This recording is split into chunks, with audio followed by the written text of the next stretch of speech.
Nocturno, un espacio donde les ofrecemos importante información, entrevistas y opinión, bajo la conducción de Leonidas Castro. Bienvenidos.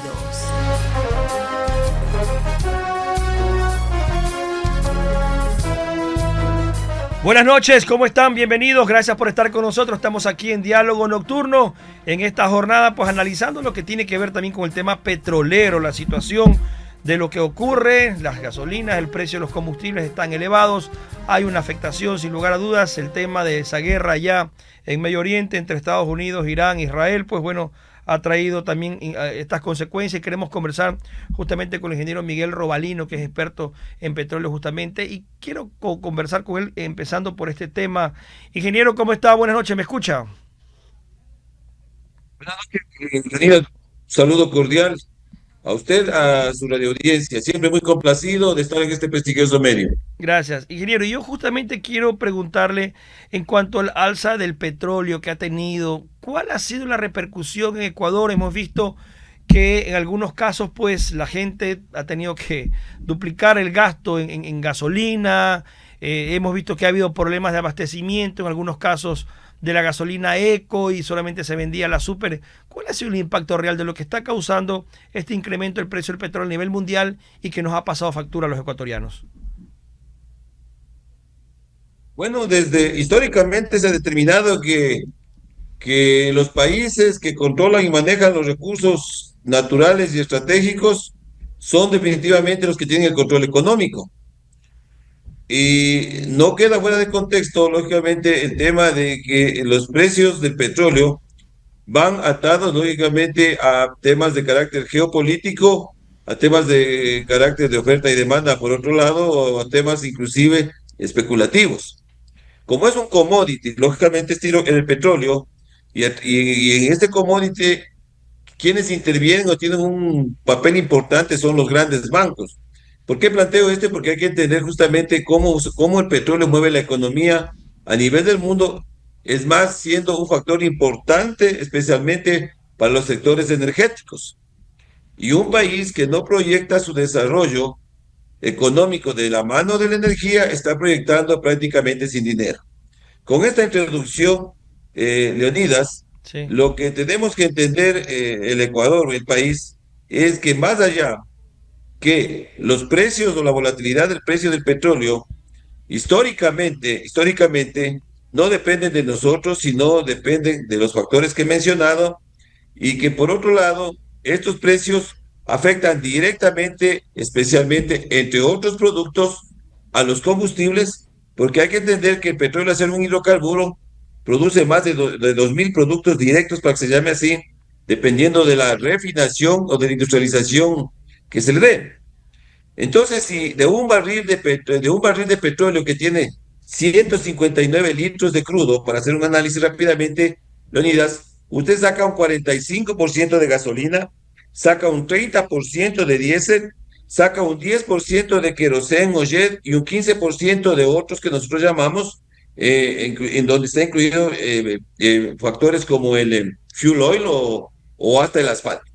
Entonces, si vamos determinando lo que significa un barril de petróleo, los 159 litros de crudo, todo lo que significa en el mercado de los combustibles, es lógico entender que su incremento es directamente proporcional al incremento de los combustibles.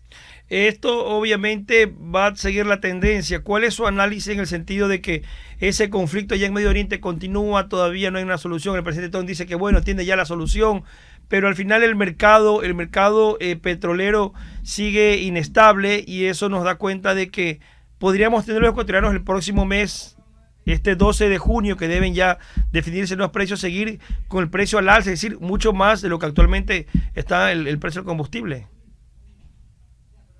Bueno, primero, si hacemos un análisis de la geopolítica petrolera y cuál es el papel en la industria petrolera que ejecuta o desempeña la región de América Latina. Mire, la región de América Latina produce más o menos una media de 10 millones de barriles de petróleo. Es decir, de esta región sale casi el 10% más o menos de la producción diaria de petróleo, que está en los 102 millones de barriles. Entonces, la región de América Latina, a ser un productor importante también, porque a veces estamos muy concentrados en la importancia, que no vamos a descartar lo que significa el Golfo Pérsico. Lógicamente, allá hay reservas importantes de petróleo, pero acá también en la región de América Latina también hay reservas importantes de petróleo. Entonces, ¿yo por qué hago esta comparación? Porque si bien es cierto, el 20% del crudo que sale de la región del Golfo Pérsico y el 25 a 30% especialmente del gas natural licuado que abastece especialmente la zona de Asia, China y especialmente la parte inclusive de Europa, ¿sí? Son los directamente afectados por un lado, pero como planteado, al ser un commodity que se mueve a nivel del mundo, es decir, lo único que está geoestratégicamente digamos, globalizado, es el petróleo. Y eso es lo que se denota. Entonces, tras ese contexto, también vamos entendiendo un poco que si bien es cierto, hay una inflación global que va a generar el problema que se tiene ahorita en la región del Golfo Pérsico, pero por otro lado, en la región de América Latina, que producimos más de 10 millones de barriles de petróleo y hay reservas importantes, un poco yo pienso que lo que deberíamos es comenzar a reinventar los sistemas energéticos de los países de la región de América Latina. Y yo vengo planteando medidas desde hace unos 6 años atrás. Primero que, en el caso puntual de Ecuador, anclado al tema que estamos tratando, debemos ya empezar la era de la industrialización de nuestro petróleo, desde hace 6 años. Por otro lado, tenemos que comenzar a trabajar en pensar en la independencia energética, para no estar con esa dependencia energética total que tenemos, especialmente en combustibles que vienen y vienen de muy lejos. Entonces, las soluciones tenemos aquí mismo en la región. Eso también hay que tener claro. Uno de los problemas que ha tenido la región de América Latina, Leonidas, por historia, es que hemos sido deficitarios en producir combustibles. Pero aquí también hay que entender cómo juega la geopolítica y a quienes no les interesa que seamos productores de combustibles. Es decir, les interesa que seamos exportadores de materia prima. Y de allí que ese es un punto de inflexión que tiene que comenzar a dar un giro de 180 grados en todos los países, especialmente y puntualmente en el caso de Ecuador. ¿Por qué? El análisis va en una línea muy clara. Si vamos desde el punto de vista de rentabilidad, la rentabilidad del barril de petróleo, Leonidas, realmente se la mide en la industrialización, es decir, en la refinación. Un barril de petróleo puede estar, inclusive en este momento, llegando a los 90 o $100, cuando esté en el mejor momento, pero su meseta normalmente, en el caso de Ecuador, son 60, $70, pero un barril de naftas o un barril de diésel, etcétera, pasan los $100, más allá de todo el contexto de la industrialización. Entonces, tras ese análisis, lo que tenemos que enfocarnos es, tenemos que producir más petróleo para refinar. Ahí tiene que ser el punto. Entonces, hay que diseñar una política energética. El Ecuador tiene que ser una política energética para buscar ya los modelos con visión de 30 años, con la política energética de una visión de 30 años, con planes energéticos de visión de 10 años, para entrar a la era de la refinación y dar una solución a este tema de volatilidad de precios, a este tema de posible inclusive escasez de combustibles que puede darse tras este contexto de la guerra, Leonidas. Y justamente ese proceso de industrialización que no existe en el Ecuador porque no tenemos refinería, más allá de lo que puede hacer Esmeralda, que no alcanza, me parece que un porcentaje mínimo de la producción que necesita el Ecuador y el resto lo importamos y nos sale caro, por eso cuando sube el precio del petróleo, pues nos sale caro también importar el diésel, la nafta y todos los derivados del combustible. ¿Cómo lo conseguimos, ingeniero? Usted nos hablaba 30 años plazo, una política energética, pero aquí se intentó hacer una refinería del Pacífico y ya sabemos en qué terminó, 1.500 millones de dólares para planear un terreno y al final no pasó nada. ¿Cómo lo consigue Ecuador? ¿De dónde sale esa inversión?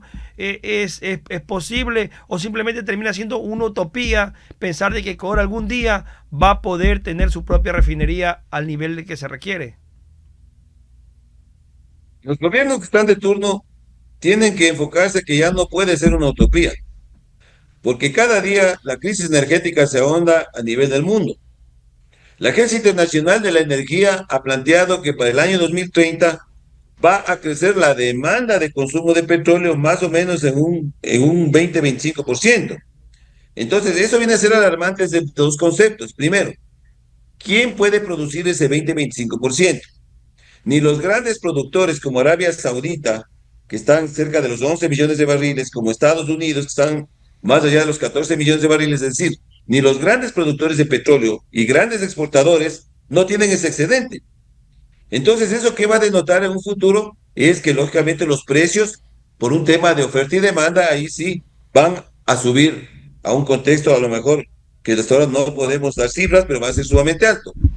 Entonces, tras ese análisis, vuelvo y repito, nosotros como país que tenemos reservas de petróleo importantes todavía, tenemos más de 40.000 millones de barriles de petróleo en sitio, o POEs que nosotros llamamos, tenemos reservas importantes de gas natural también, tenemos un gas asociado que todos los días quemamos en los campos petroleros, como que fuera un gas basura, para contextualizarlo, y eso ya no se debe hacer, etcétera. Entonces, lógicamente, tenemos que enfocarnos en la industrialización tras varios modelos. Primero, tiene que construir, vuelvo y repito, la crisis energética se ahonda.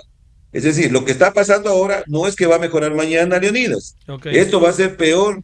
Y si viene, y cualquier guerra que se desate en un país, que inclusive no sea un país petrolero, productor de petróleo, siempre va a afectar. Entonces, la autosuficiencia energética, que es un concepto que tiene que llevarnos a la independencia energética, es lo que tenemos que desarrollar.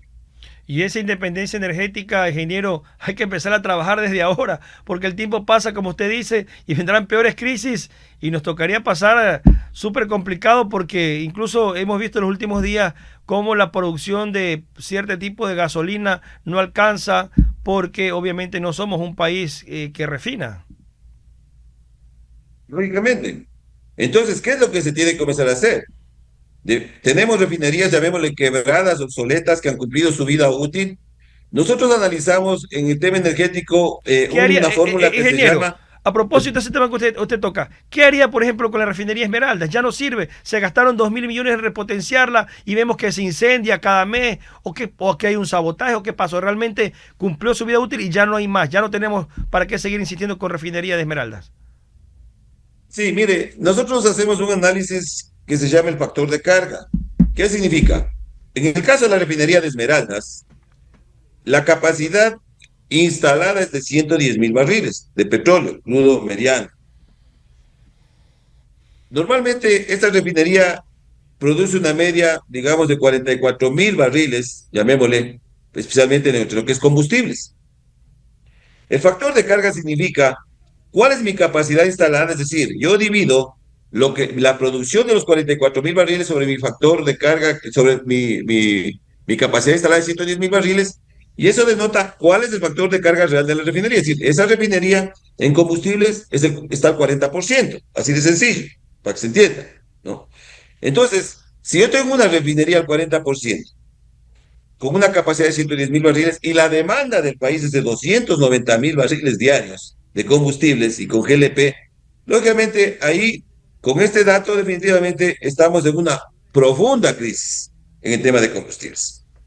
¿Qué significa? Que tenemos que importar mucho más salida de divisas, etcétera, y sobre todo la parte más compleja que ya lo hemos vivido es una inestabilidad en que puede darse un desabastecimiento, como pasó hace unas semanas, en el cual, bueno, se echaron la culpa a todos, pero a la final el resultado es que no había combustible, así de sencillo.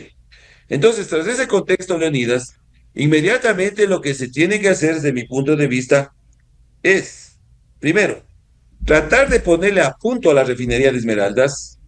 Voy a explicar por qué. Ponerla a punto, es decir, buscarse, buscarse que venga un operador internacional con experiencia en refinación, ¿sí? Para, en cierta forma, hacer una concesión a la refinería de Esmeraldas, ¿sí? Concesionarla. Concesionar es delegar, no es privatizar, Ok. porque es el otro tema que no hay que confundir, ¿sí? Aquí ya no podemos, no hay el dinero, no hay los recursos, Petroecuador no lo puede manejar, es increíble que es una refinería que se incendia cada 6 meses, entonces ya nada más se necesita, primero, concesionar la refinería de Esmeraldas, lógicamente con un refinador con experiencia, que venga a invertir en, en actualizar a la refinería, si se termina de decir, en lograr que la refinería llegue a producir nuevamente los 110.000 barriles para tener una estabilidad, llamemos, de abastecimiento interno y lógicamente comenzar a trabajar ya en concesionar para que se construyan refinerías modernas, o sea, Correcto. son refinerías que nosotros llamamos de conversión profunda. ¿Qué significa la conversión profunda? Significa que yo de los 159 litros de crudo que meto, el 95% me sale combustibles, para que se entienda.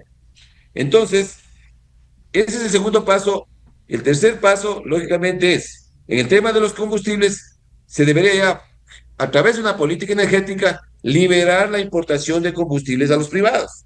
También, ¿sí? Pero con ciertas condiciones. Porque ahora, al momento, el monopolio lo tiene Petroecuador. Y Petroecuador, cuando trae los combustibles a través de la Agencia de Comercio Internacional, Leonidas, es un proceso, lógicamente compiten 4 o 5 proveedores, que son los que siempre traen el combustible y marcan los precios. Entonces, este sería otro tema, liberar la importación con privados para poder, que haya una competencia de precios. Y lógicamente dentro de esa política energética de industrialización, ya a largo plazo, ir viendo el camino para lograr tener una capacidad instalada de refinerías de alta conversión que por lo menos cubra la demanda, que son los 290.000 barriles. Ingeniero, vamos a otro tema ya llegando también un poco a la parte final de los bloques. Quiero consultarle sobre lo que ha dicho Colombia. El presidente Petro ha dicho, bueno, podemos retomar el tema nuevamente de venderle energía a Ecuador, pero también se habla de que viene un fenómeno del Niño, un super fenómeno del Niño, y podrían verse, según los distribuidores de energía ya de Colombia, los productores de energía, podrían verse afectados, es decir, podría quedar en ciernes el tema de recibir energía de Colombia por más buena voluntad que haya. Me parece que el 2014 también pasó algo, el 2024 pasó algo parecido. Ellos tuvieron un problema también de estiaje, no pudieron vendernos y se agravó el tema de los apagones en Ecuador. ¿Podría repetirse esta historia? ¿Cómo ve usted ese tema en la parte energética, el Ecuador? ¿Dónde debe apuntar? Si Colombia también podría, por más buena voluntad que tenga, tener inconvenientes con el fenómeno del Niño para proveernos esos 440 megavatios que al menos son los considerados para la venta hacia el Ecuador. Bueno, en el tema eléctrico, definitivamente, Leonidas, tenemos un problema también muy complicado, muy complejo. Y de hecho, hay que entender que el problema en el tema eléctrico afecta directamente, inclusive a la industria petrolera, ¿sí? Porque, en cierta forma, en los campos petroleros, rápidamente topo esto, en los campos petroleros, el momento que hay caídas de energía, se apagan pozos, el pozo que debe estar 24 horas produciendo, por 6 horas de apagones produce 18 horas, y ahí se aplica nuevamente lo que yo planteé hace un rato, factor de carga también en la producción, es decir, ese pozo está un 75%, para que se vaya entendiendo. Yo siempre hablo de diseño energético. Es decir, cuando yo hablo de diseño energético, quiere decir que lo uno le afecta al otro. En el caso de la parte eléctrica, nosotros tenemos igual un problema, tenemos una cifra. Hay un déficit de más o menos 1.000 megavatios que no lo podemos cubrir. Es decir, cuando usted analiza el déficit, usted analiza la demanda pico que ha llegado a los 5.200 megavatios, usted analiza la oferta y en esa oferta, lógicamente, está la generación propia en firme, sumado hidráulicas con las térmicas, se tendría que tomar en cuenta la interconexión internacional con la autopista Colombia y también Perú que está planteando. También se tendría que tomar en cuenta los alquileres de barcazas, los power ship, sí, por otro lado, y lógicamente lo que se ha logrado incorporar, que son 240 megavatios de Toachi Pilatón. Entonces, esos 400 y pico de megavatios, que es casi el 10% de la demanda, lógicamente, nos afectan y nos afectan muchísimo. Entonces, yo, desde mi punto de vista, cómo ha sido el comportamiento en esta, digamos, de Colombia, porque aquí hay que entender quién tiene el poder energético. Y en este punto, poder energético lo tiene Colombia porque ellos son los que ponen las condiciones. Yo no me confiaría mucho en Leonidas. Sí. Yo no me confiaría mucho en el tema de Colombia, ¿sí? Francamente, porque ahí hay un contexto, lógicamente, de un presidente que no entiende, lógicamente, yo no sé si entenderá economía el presidente Petro, pero más allá de eso, es un presidente que no entiende lo que es la integración energética. Aquí hay acuerdos que han firmado integración energética entre Colombia, Perú y Ecuador, pero no se están cumpliendo. Es decir, nosotros deberíamos exigir a Colombia que cumpla el acuerdo. Hay un acuerdo que se firmó en el año 2011 en Perú, un acuerdo energético con la CAN, el Consejo Andino de Naciones, y en Colombia no lo está cumpliendo. Entonces, yo desde mi punto de vista plantearía que no se tomen en cuenta esos 400 megavatios, ¿sí? Que se trabaje con lo que tenemos, por un lado, y por otro lado, no nos queda otra que manejar modelos de crisis. Es decir, ya no logro el abastecimiento, no tengo de dónde, y definitivamente tengo que manejar modelos de crisis, y ahí sería, de acuerdo al plan estratégico que tenga de crisis el gobierno, es decir, modelos de eficiencia energética, autogeneración, el apoyo con los privados hasta donde se pueda, pero el déficit es tan grande, Leonidas, que va a ser muy difícil. Y esa autogeneración, ese apoyo con los privados, ¿no es de pronto también un camino para poder cumplir con lo que se requiere generar mayor energía? Porque lo vemos en Colombia, generación termoeléctrica, la que nos vendían también. ¿Por qué no podemos hacer lo mismo, generar la producción de energía termoeléctrica a nivel de privados también? Porque lógicamente aquí no Ecuador lamentablemente no se ha pegado al plan de expansión de generación eléctrica. Es decir, Colombia ha entendido y de hecho Colombia, un gran porcentaje de su generación viene de los privados, Electro Medellín, Electro Cali, etcétera. Entonces aquí el problema ese es otro problema, que lamentablemente aquí se bloqueó la inversión privada, se sigue bloqueando la inversión privada, por eso planteé que lo único que se ha incorporado digamos, de energía propia, ¿sí? Es Toachipilatón. El resto es de energía alquilada, que es cara, tampoco es muy confiable. Por otro lado, tenemos de Colombia, que tampoco podemos depender de ellos. El tema de las hidráulicas, que ya sabemos que los estiajes, viene en octubre un estiaje fuerte ya, lógicamente, y ese 75% que producen las hidroeléctricas baja y no hay cómo reemplazarlo. El pensar en comprar la parte de generación térmica, al momento es muy difícil, Leonidas, porque mire, si es que usted en este momento, estamos viendo el caso Proge, mire, si es que en este momento nosotros queremos comprar generación térmica, los productores de generadores, los fabricantes le dan una entrega en 2 o 3 años. Es decir, ni con la plata va a poder comprar. Y para reparar el parque térmico es el mismo problema. Es decir, caímos en la crisis, no logramos salir, Leonidas, y es lo grave, porque además, año a año, la demanda crece. Es decir, cada año tenemos que generar cerca de 400 megavatios, es lo que dice el SENACE, en base al porcentaje del 7,8% de crecimiento de la demanda, y eso no lo hemos hecho. Entonces, el próximo año ya no serán 1.000 megavatios, serán 1.400 megavatios, y el problema va a ser peor. Podríamos pensar de que nuevamente estamos a las expensas de las lluvias, de lo que pueda ocurrir en la zona oriental con Coca-Cola Sinclair, en el embalse de Paute allá, en Paute Molino, es decir, Amalusa, dependemos prácticamente de las lluvias para poder decir que podemos salvar un estiaje o un riesgo de apagones en octubre, ingeniero. Mire, lamentablemente, yo siempre he planteado que cuando llega un ministro de Energía, el ministro de Energía que llega tiene que pensar en la seguridad energética, no en cómo solucionar los apagones. Ahí viene el primer punto. ¿Y por qué planteo esto? Porque significa que nadie viene a construir políticas energéticas. No hemos escuchado hablar de una política o una línea de comportamiento energético a corto, mediano y largo plazo. No nos han dicho, lamentablemente. Entonces, eso enfatizo porque eso nos hace ver que realmente no tenemos un norte claro. Entonces, más allá de que ya las lluvias nos acompañen o no nos acompañen, el tema es mucho más serio de lo que parece. Porque una crisis energética, una crisis en el sector eléctrico especialmente, ya lo vivimos, es un problema, es un tema de seguridad nacional, Leonidas. Correcto. Es un tema de seguridad nacional. El abastecimiento es la saeta o la clave prácticamente que tienen los gobiernos cuando llegan con planes. Entonces aquí lo que tiene que preocuparnos a los ecuatorianos, más allá de que llueva o no llueva, que ya es un tema de la divinidad, y así no deberíamos actuar. Aquí se tiene que actuar con datos, con cifras y realmente enfocarse a soluciones. Mire, plantear, si en la final tienen que hacerse inversiones para comprar generadores en lo térmico o ciclo combinado que vengan en 4 años, pues compren, pero compren nuevos, ¿no? Y Correcto. compren con licitaciones internacionales honestas, éticas, para que en 4 años por lo menos ya sabemos que nos va a llegar.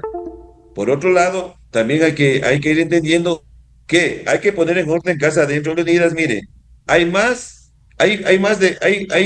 proyectos que llegan a los 1.000 megavatios que están en la cartera de energía prácticamente a nivel de factibilidad para los títulos habilitantes y no los dan. Claro. Entonces, aquí también es el tema, si queremos que nos apoye el privado, ¿por qué poner un techo especialmente en la fotovoltaica de 100 megavatios? Libera el techo, que se vaya, o sea, que invierte lo que tú quieras invertir, ¿sí? Produce lo que tú puedas producir y no ponerle un techo. Entonces, desde ahí vamos viendo que no se está haciendo nada y tampoco hemos visto resultados. Muy bien, muchísimas gracias, ingeniero Miguel Robalino. Agradecerle por su tiempo, haber estado con nosotros aquí en el Diálogo Nocturno. Pues habrá posibilidades de seguir conversando en una próxima ocasión. Buenas noches y hasta la próxima. Buenas noches, Leonidas. Un saludo cordial a usted y a la ciudad de Guayaquil. Gracias, llegamos al final de Diálogo Nocturno. Conmigo hasta una próxima entrega. Buenas noches.